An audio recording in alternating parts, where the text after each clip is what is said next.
Good morning, everyone. Thank you for joining us. I'm Candy Thomas, Regional Soil Health Specialist for the central part of the United States.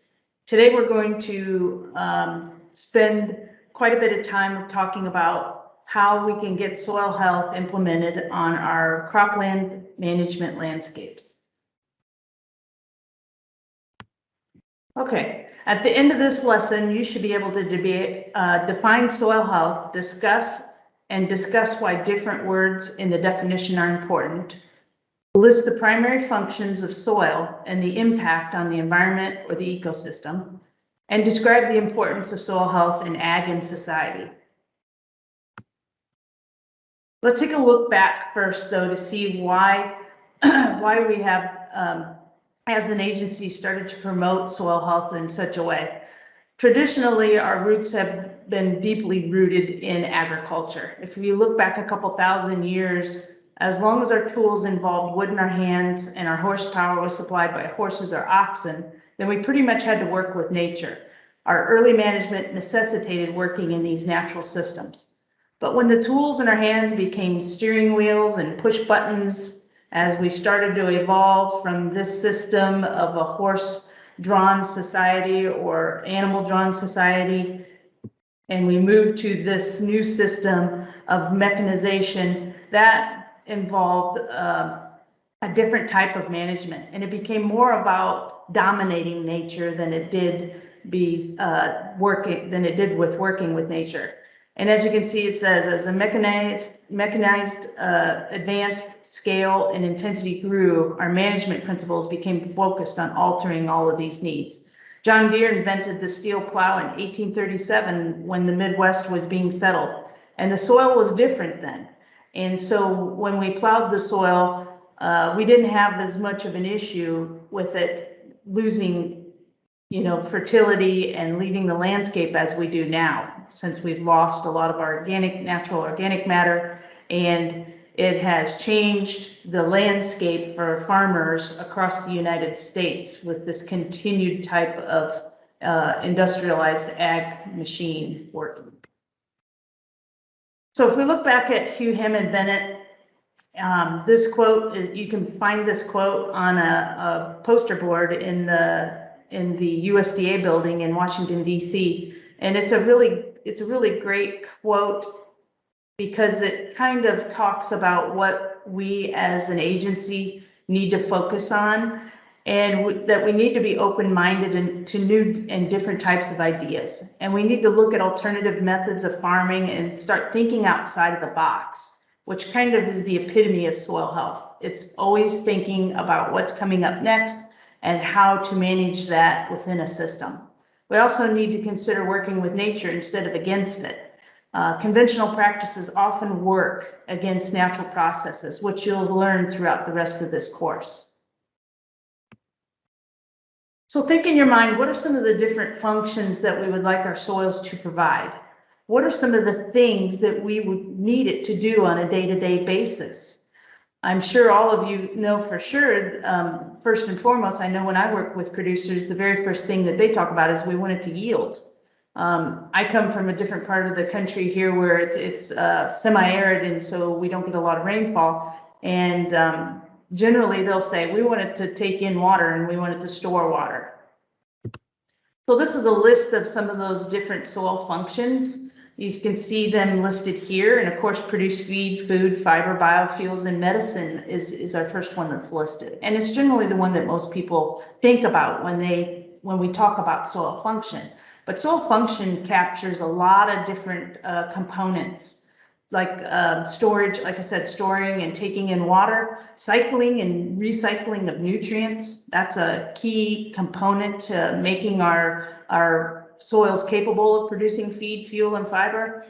We want them also to be resistant and resilient to different types of things that happen across the landscape. And those can be abiotic, such as the things that farmers do with tillage and additions of different types of inputs, and also biotic, which is resistance to drought, flood, and temperature extremes. Also resistance to fire, if we can, be able to bounce back from those type of large-scale disturbances, then we know we're doing our soils a good service. We also want at the pinnacle, I always talk about with the people that I work with, this is kind of the apex of this triangle here, that we wanted to protect plants from pathogens and stress.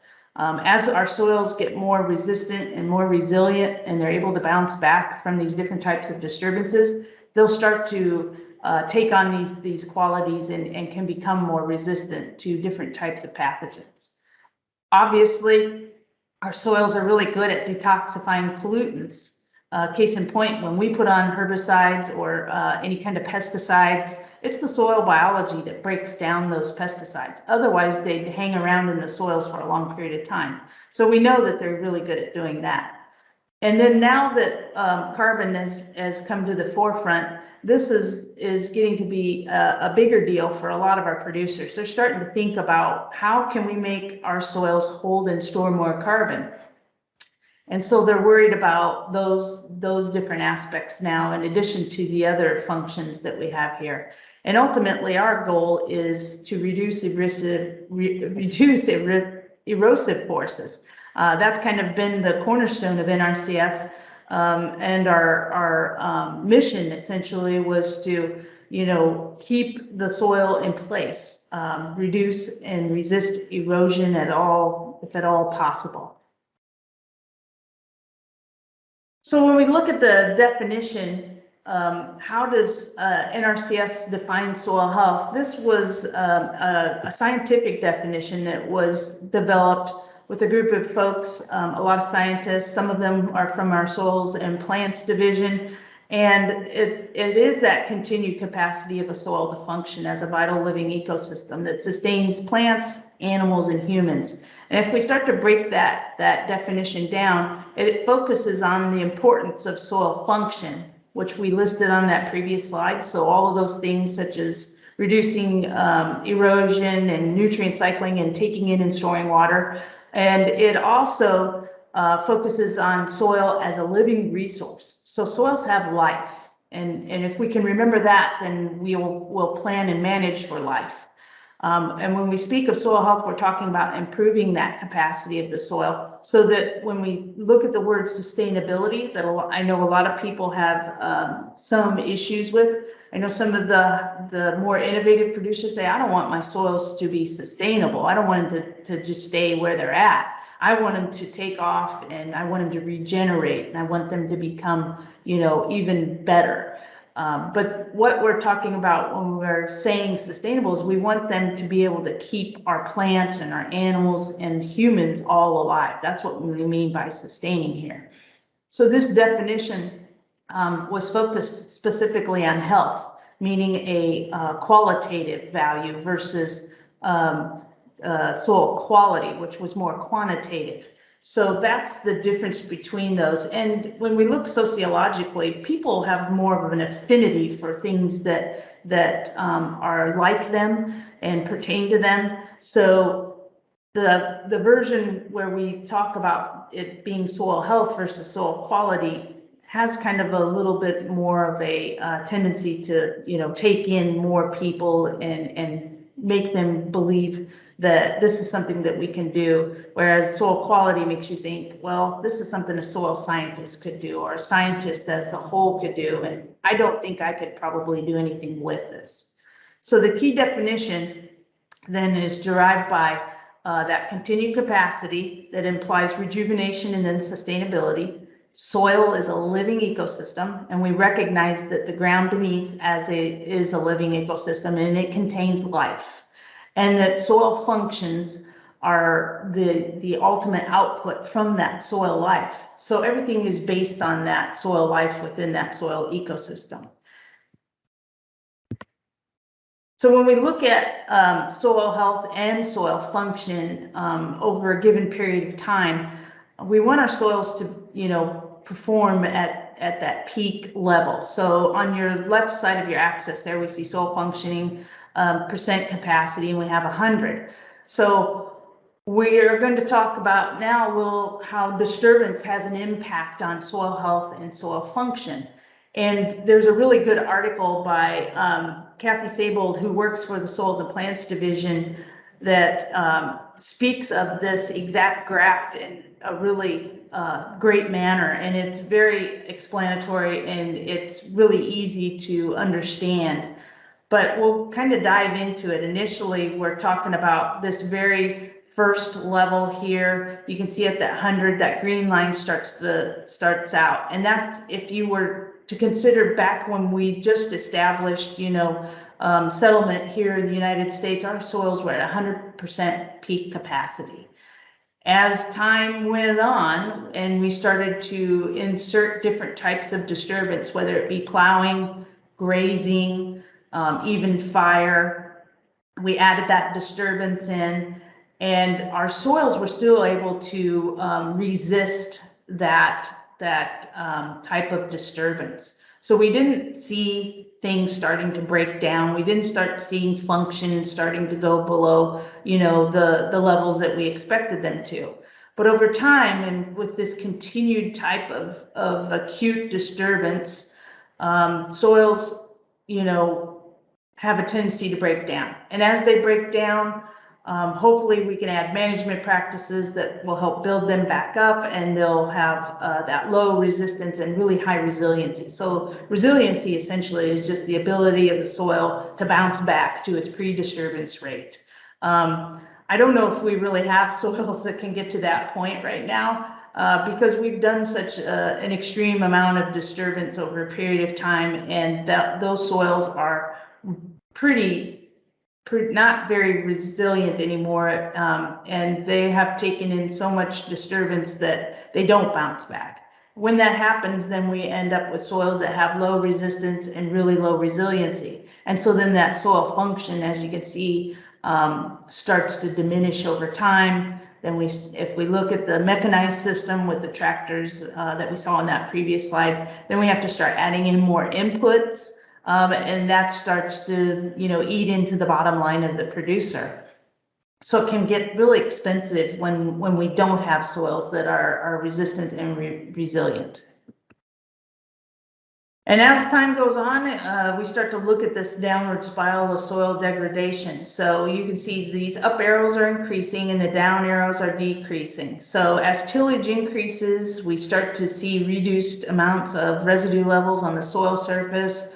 The amount of diversity in our cropping systems has been diminished. In a lot of places in the central part of the United States, it's predominantly corn and beans. And then also, we've also lost a lot of diversity in our soil biota because of the type of cropping systems and the tillage that we've been doing and not providing them a good habitat from that lack of soil cover. All of these are part of those biological hotspots that will be talked about in the soil biology lesson next. And as we continue that tillage and decreased residue and low diversity, our soil organic matter starts to dwindle over time. We start seeing increased erosion, compaction starts to become an issue as well, especially along the edges of our field boundaries. Generally, there's a lot of disturbance there in those turn rows, and so we can see a lot of compaction and pretty diminished soil function in those areas. And that comes directly from this aggregate stability starting to decrease. So as these stable aggregates break down, we start seeing surface crusting and surface sealing.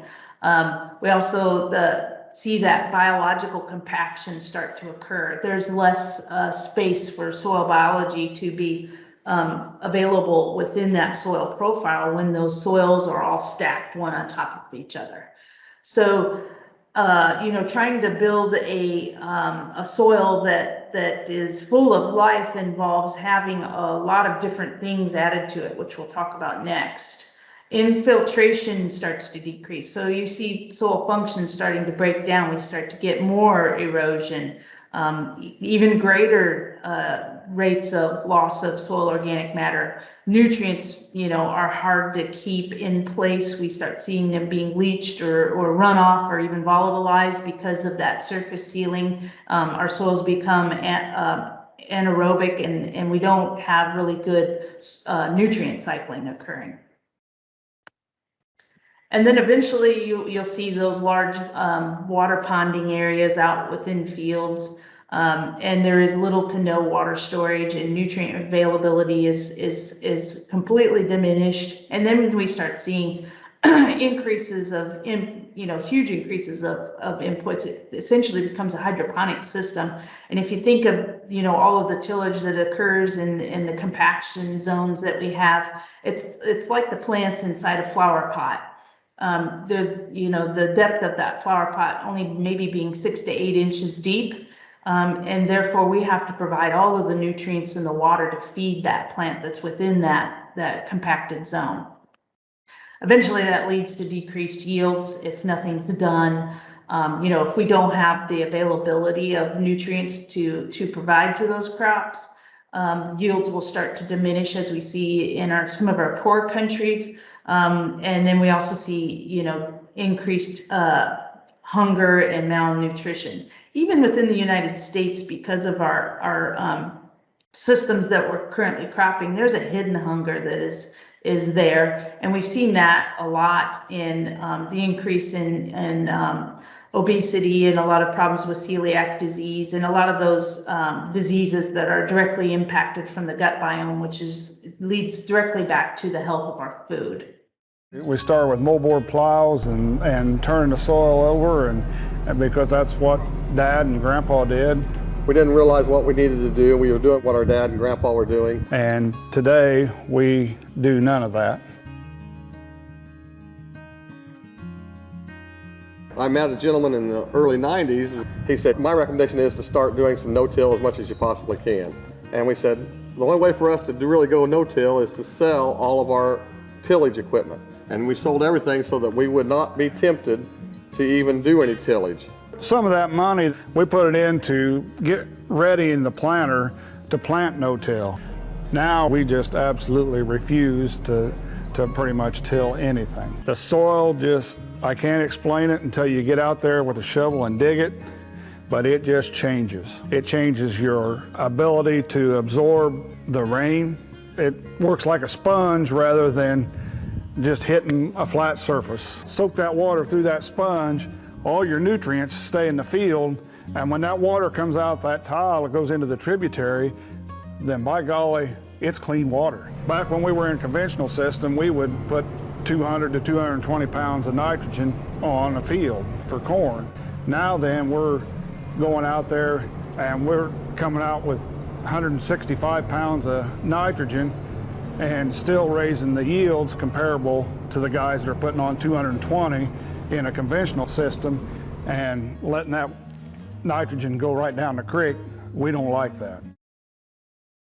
So in order to improve this soil over time, we're looking at the soil aggradation. This was developed by Jerry Hatfield. And as we start to improve our soils, by following some of the principles, we get biological activity increasing, organic matters turnover starts to happen, but we're providing back a lot of organic materials so that we aren't losing soil organic matter or soil carbon. We get improved nutrient cycling, and those visible changes then start to occur with improved soil structure, meaning we get aggregation. So you'll start seeing good soil aggregates. They'll start out as micro aggregates and then slowly improve over time to, mega aggregates, bigger in size, gives you that cottage cheese crumbly structure that we want our soils to have. And then eventually improved water availability, which is, as we move, west, is key to, and usually one of our most limiting resources for yield is available water, more so than even nutrients. And this kind of depicts then how soil changes over time as we start to stabilize the soil biology. These changes in organic matter can manifest in these invisible processes of organic matter decay and nutrient cycling, and that's kind of how this plays out, and how a lot of producers say, well, I don't see anything going on, when we're doing our in-field soil health assessment. And it does take a bit of time, and it's really dependent upon the amount of rainfall that you get and how much diversity you add to the system in the way of living roots and different plant types.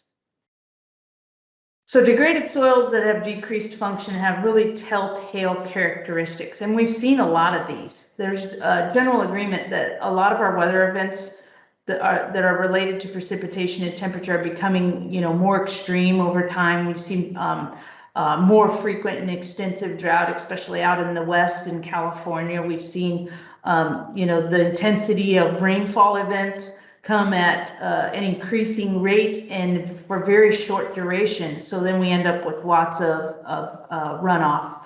I know in July in the state that I'm in Kansas, this July was our hottest month of record. You couldn't really tell, because this is kind of like that hidden hunger, so to speak. You don't really notice it happening because it's happening very slowly over a period of time. But we're starting to heat a little bit, and our months are that are in the summertime during our crop season are getting a little hotter. So it's getting more difficult to get decent yields because of these different types of extremes. Proper soil function should contribute to mediating a lot of these extreme events. I know in eastern Montana, in the northeast part of that state, they have some really great soil health innovators in that area. And the NRCS offices that work with those producers have gotten a lot of cover crops added during the fallow period in crop rotations. Due to that fact, a researcher at Montana State University found that over 10 years period of having the cover crops and having green on the soil surface and having the soil covered has resulted in a 2-inch increase in their precipitation average over that 10-year period. So it can be done. But inadequate water infiltration can lead to water erosion. Poor soil water storage capacity can result in greater incidence of crop drought stress because we're not taking water in. Aggregate instability makes some soils mud pits, as in the case of that tractor that's buried there when it rains. Although nutrient and pesticide applications are important, we should never leave those out, specifically for maintaining crop production. An excessive dependence, though, on these inputs are often an indication that our soils are not functioning at that sustainable level, and does not really contribute greatly to crop growth needs, which we'll find out in the ecological management how much these inputs can be considered wasted. And if we look at urban ag itself, as you look at this photo here, you can see we've got these hot spots that over time are starting to grow, in their radius. Essentially, we're getting more and more people moving into urban areas, less people moving less people out in the rural areas moving into those urban ag areas. And as it states here, we've lost nearly 31 million acres since 1992 to 2012 to urbanization. And that urbanization resulted in soil sealing, permanent soil sealing under concrete. And if we think about, those Walmarts that are built, across the United States, they're not built in gullies and ditches, are they? They're probably built on some of the best and most prime soils that we have along the fringes of our urban landscapes. And that development then results in an increased loss of farmland and also loss of soil function. And as these productive soils start to become diminished over time, they can be abandoned in some cases. I know there's a few farms in the state where I work that were sold for little to nothing because they couldn't manage the weed issues that were out there from using high input systems. This permanent loss of ag land threatens the food security of our nation, essentially, and it means that the remaining lands must become more productive to meet food and fiber demands. So can these inputs continue to sustainably support ag production that's required? Maybe, maybe not, and it all just depends on how much soil health we can essentially sell to our producers.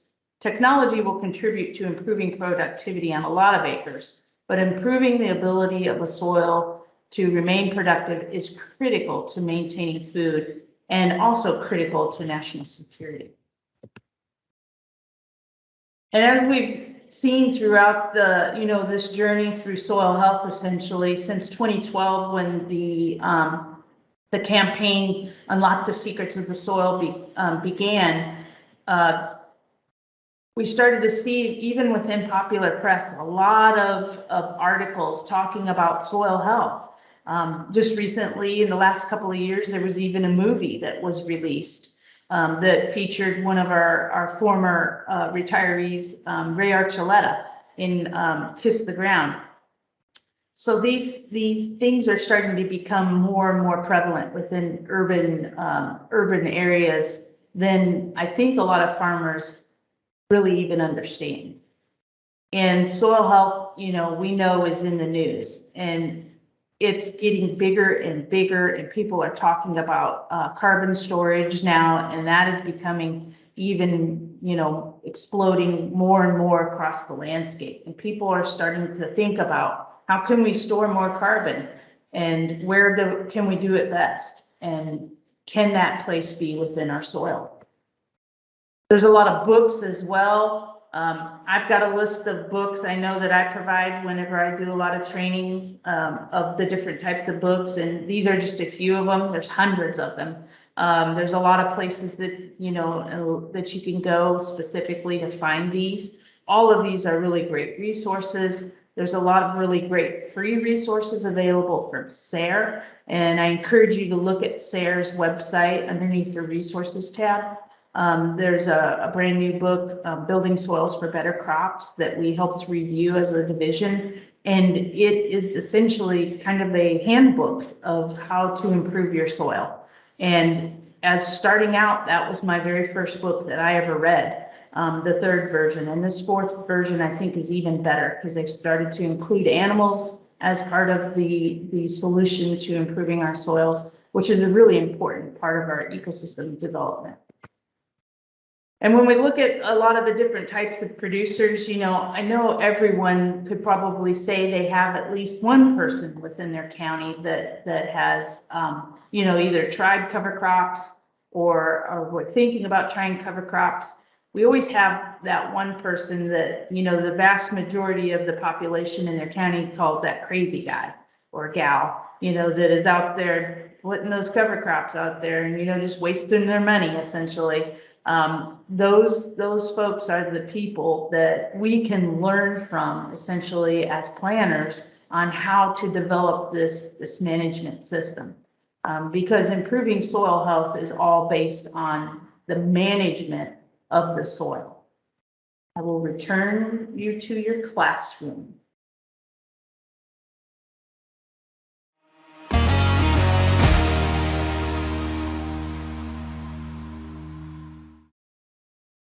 So we're going to go ahead and work through the demo. Actually, this one is one that I think Phil and I put together from locally sourced materials. I think everything I've got here came from Walmart. So we've used this on several occasions at some of our field days and different things like that for different organizations, and it works really well. We do have the large rainfall simulator as well. It's a great demo too, but Phil and John and I can attest to it's very difficult to get the soil samples for that particular demo. So it takes usually about a good 4 hours to get that thing ready to go and get it set up and everything. So we chose to go with the smaller version. So the soils that we have here today are from, I will leave the individuals or entity unknown for this instance, but they are soils from Newcastle County. And I can't remember what the soil type was, Phil. Elsinboro, okay. So obviously these two soils, it's the same soil from the same farm, but they're under two different management systems. One of them they're not no-till, but they are in a long-term rotation, corn, bean, and then perennial grass or perennial crop. So it's not tilled, it's tilled for a few years and then it goes into a perennial crop that stays there for up to 5 years. The other soil is actually a soil that's from a continuous corn field. It's just every year it's tilled and it's actually put in the corn. So So it's the same soil type, but very different management. So that's kind of the history for the soils here. So what I'm going to do is start off with, and if you need to shift around or whatever, or stand up, that's fine if you need to see. First, I'm going to start off with the slate test. But I don't know if you guys can see this. I'm going to hold up 2 aggregates. It might be a little difficult to see, but if you take a look, or you can come by later and take a look, the same soils, but they are a different color. The one on the right, which is the one that's kind of in that long-term rotation with the perennial crops, it's got a little bit darker color to it. It looks like it has more organic materials that have built up in it over time. And actually looking at the aggregate, you can actually see roots sticking out of it. You can actually see some pores and also some earthworm burrows in it as well. The one on the left is definitely a lighter color. It does have some roots in it, but I really can't see any pore space or anything in this particular one. So the other thing I did want to note was when I put these together the other day and tested them before I got down here. This is the one in the long-term rotation with perennials in it. This is the continuous corn one. They're equal amounts. When you pick them up, there's an obvious weight difference. The one that's under the kind of the perennial system, it's definitely a lot lighter than the other one, which suggests to me that over time that structure has been broken down. It's actually got equal amounts. It actually has a heavier weight to it. So let me put these back up here. All right, so normally I would get somebody to give me a hand, but since we're trying to keep each other space, I'm gonna do this by myself. So I'm gonna start off with the aggregate from the soil, the field that has kind of that perennial system in it, crops and perennial system. Set that in there.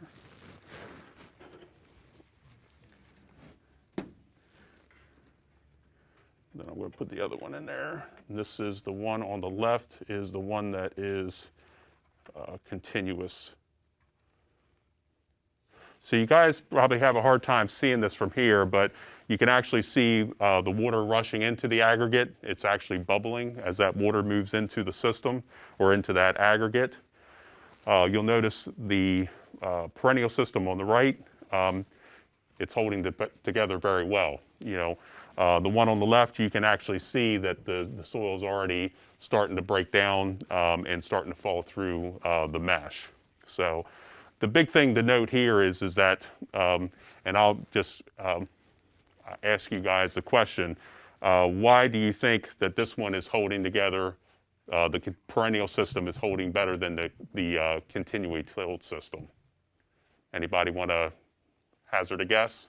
There's more organic matter and root material in the aggregate to the left due to the fact that it's not being tilled through yearly, and it's in a long rotation with the perennial. Yeah, so what's happened over time, and that's exactly correct. There's a lot of that, having that perennial system in there and having less tillage in that system.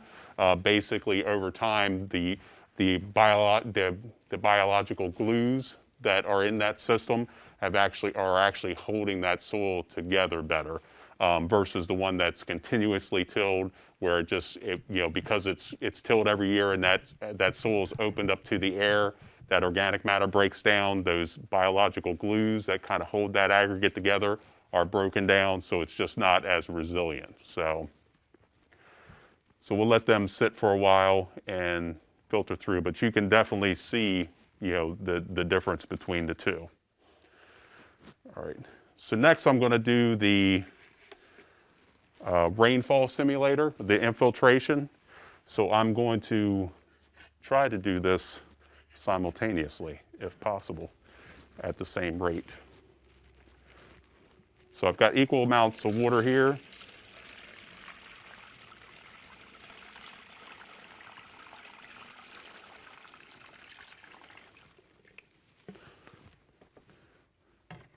So remember, the one on your right, or on your left, is the one that is the system that has the perennial crops in it, less tillage.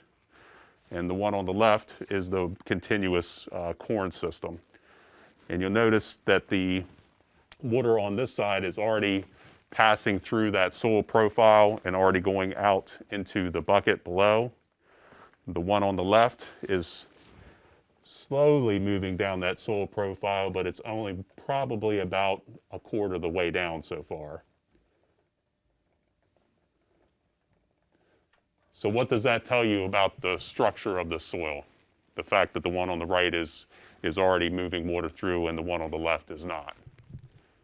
Plenty of pore space. Plenty of pore space, exactly. So the structure of the soil on the right is a lot better than the one on the left, so it's allowing that water to infiltrate a lot quicker. So kind of think of, when we're working with our producers, in the field, what's some of the resource concerns that are attributed to having soil that, basically is holding water on the surface? What's some of those issues that we're going to see, in those fields when we have a soil that's been managed this way? The first one, I'll throw the first one out, is obviously ponding. So, if you've got ponding on the surface of the soil, it's going to affect crop productivity. So the longer that water is ponded on the surface, it's going to have an impact on that root system of that crop that's in there. It's either going to damage it or eventually kill it. So, we've seen that in several, places, on our landscape, especially as our rainfall seems to be more sporadic and heavier. We get more ponding and flooding in the fields that has that impact on that crop. You start seeing, either reduced yield spots or even, depending on how bad it is, even areas that, become denuded over time. They actually lose the crop completely. So what's some of the other possible implications of having the water standing on the surface like this for an extended period of time, especially if you've got any topography, if you've got some slope to the soils? What's some of the other potential impacts? Increased runoff. Okay, very good, Tabitha. So runoff. So if you're getting rainfall and it's hitting the soil surface, it's not infiltrating like it is on the right. You're going to have water that actually runs off that soil surface. And what happens when the water runs off the soil surface? What does it take with it? Erosion. Erosion, exactly, Kyle. So you're taking soil off the crop field, and then what else, is typically associated with that soil as well? Nutrients.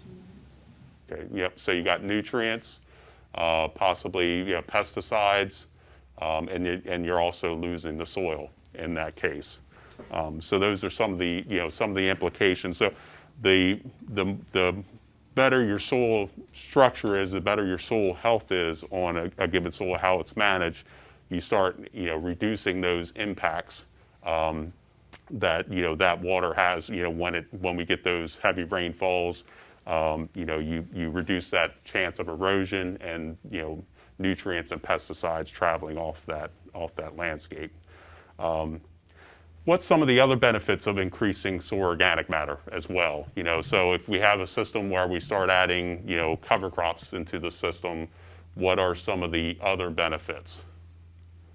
Yep, go ahead, Jake. Nutrient holding capacity. Okay, yep. So you've got more organic matter, you got better opportunity to hold nutrients there. You have more available nutrients.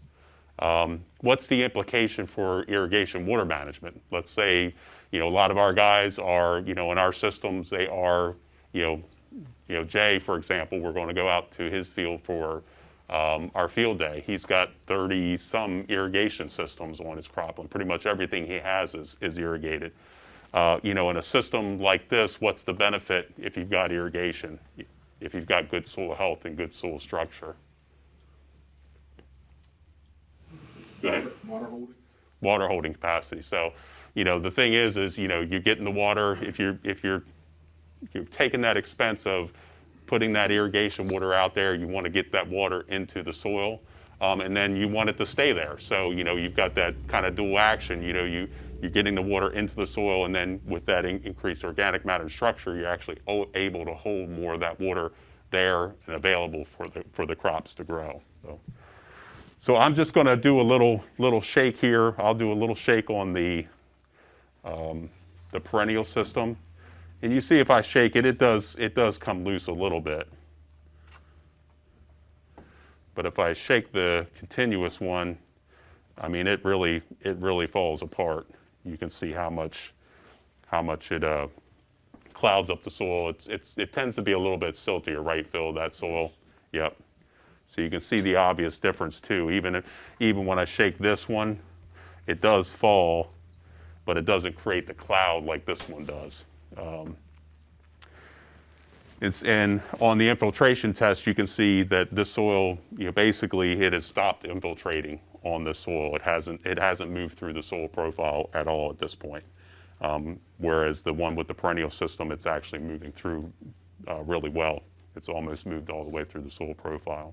The one thing that I always attribute all of this to is the single most important indicator you could ever look at when you go out in the field, in my mind, and when you're doing these demos with producers, or even in front of groups or even in schools, is aggregate stability.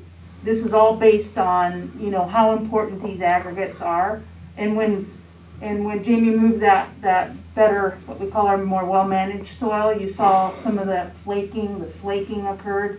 Some of those soil particles were falling off, but they were in the micro aggregate side. So inside those aggregates, there was still nutrients tied in there, and we wouldn't lose that as much as when it's in that suspended system in the pore managed. And that aggregation, you can see it in place out perfectly. When he poured the water over that and it infiltrated, those aggregates broke down, he sealed over, and then surface sealed that off. It just shut it off, kind of like shutting off a faucet on a hose, so that the water wasn't allowed to run down through. And that can sit there. We leave those demos, I'd leave it sit for your 3 days, and then let's take a look and see if that water goes through in 3 days. I've had it not go through in 3 days' time. And from an ecological standpoint, that's pretty telling on an environmental loss, what type of loss we're going to get. And that living soil that he has there is a really good indicator of what we're trying to manage for. Having continuous living roots and the soil covered and lots of biodiversity, and then the minimized disturbance is all pulls together and creates that environment that we want out on our landscape from an environmental standpoint and an ecological both. They all impact soil function. I always enjoy kind of doing this. I've had a couple occasions where it actually kind of went south, which is interesting. Sometimes it's especially, I think with the soils that Phil got for this particular demo, I mean, they obviously were a good choice. I know, sometimes if you're working with a producer, if you're looking at one field compared to another, you obviously if their management is similar, you're not going to see, extreme differences like this. But in this case, obviously, with the very different types of management in this system, it really speaks well to kind of the impact that management has on soils